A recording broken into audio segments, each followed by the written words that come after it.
রাসূল সাল্লাল্লাহু আলাইহি ওয়াসাল্লামের ভয়ঙ্কর ধমক আছে একটা, তিনি বলেছেন আনা বারিউন মিন কুল্লি মুসলিম ইয়কিমু বাইনা আযহুরিল মুশরিকিন।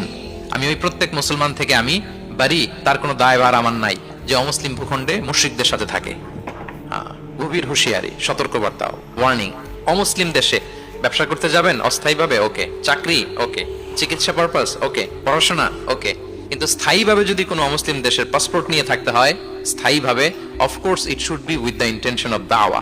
এই নিয়তে যদি আপনি থাকেন তাহলে আপনি এই দেশে স্থায়ীভাবে থাকতে পারবেন। গত সপ্তাহে, তার আগের সপ্তাহে আমার জাপানে প্রোগ্রাম ছিল। এক মসজিদে আলোচনা করলাম, দেখি যে মসজিদটা খুব সুন্দর। আমি বললাম এত সুন্দর মসজিদ, বলে যে শেখ এটা আগে ক্যাসিনো ছিল। ক্যাসিনো কি ছিল? ক্যাসিনো চিনেন তো? জুয়ার আসর বসতো আর কি এখানে। বলে যে আমরা ক্যাসিনো কিনে এটার মসজিদ বানাই ফেলছি। অ্যাট্রাকটিভ প্রেজেন্টেশনের অভাবে আমরা ইসলামের কথাকে তুলে ধরতে পারি না।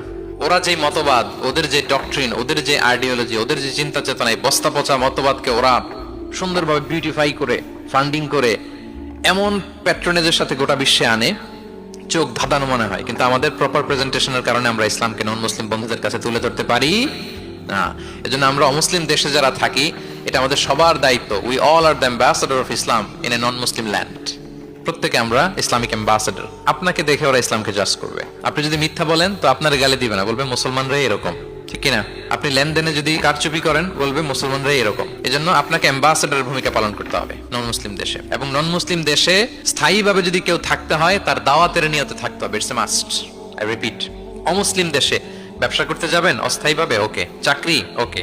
চিকিৎসা পারপাস, ওকে। পড়াশোনা, ওকে। কিন্তু স্থায়ীভাবে যদি কোনো অমুসলিম দেশের পাসপোর্ট নিয়ে থাকতে হয়, স্থায়ীভাবে, of course it should be with the intention of দাওয়া।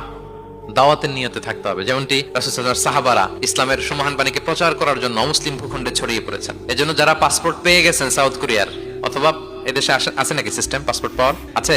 আচ্ছা, কে কে পাইছেন আর আমি জিজ্ঞেস করলাম না, এটা আপনাদের কাছেই থাক। কিন্তু যারা পেয়েছেন বা প্রসেসিং আছেন যে আমি এই দেশের পাসপোর্ট নিব, অফকোর্স আপনার দাওয়াতে নিয়তে থাকতে হবে যে আমি ইসলামকে ছড়াই দিব, এই নিয়তে আছি, তাইলে থাকাটা বৈধ।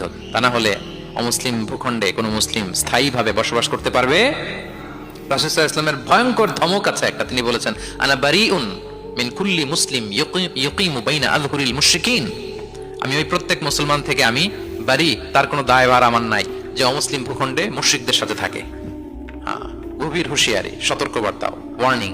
কিন্তু যদি আপনি উইথ দ্য ইন্টেনশন অফ দাওয়াতে নিয়তে থাকেন যে এখানে আমি একটা মসজিদ করব, মসজিদের সাথে লেগে থাকবো, আমার বুদ্ধিস্ট প্রতিবেশীর কাছে আমি ইসলামের সুমহান বাণী পৌঁছে দিব, আমার কলিগদেরকে বুঝাবো দেখো ইসলাম খুব ফ্লেক্সিবল, এটা ন্যাচারাল রিলিজিয়ান, এটা মানবতার ধর্ম, এটা এমন এমন, এইভাবে আমি বুঝাবো, এই নিয়তে যদি আপনি থাকেন তাহলে আপনি এই দেশে স্থায়ীভাবে থাকতে পারবেন। কথা কি বুঝতে পেরেছেন? এখন অন্যকে ইসলাম বুঝাইতে হলে তো আগে নিজের মানতে হবে নাকি? কথা বলেন।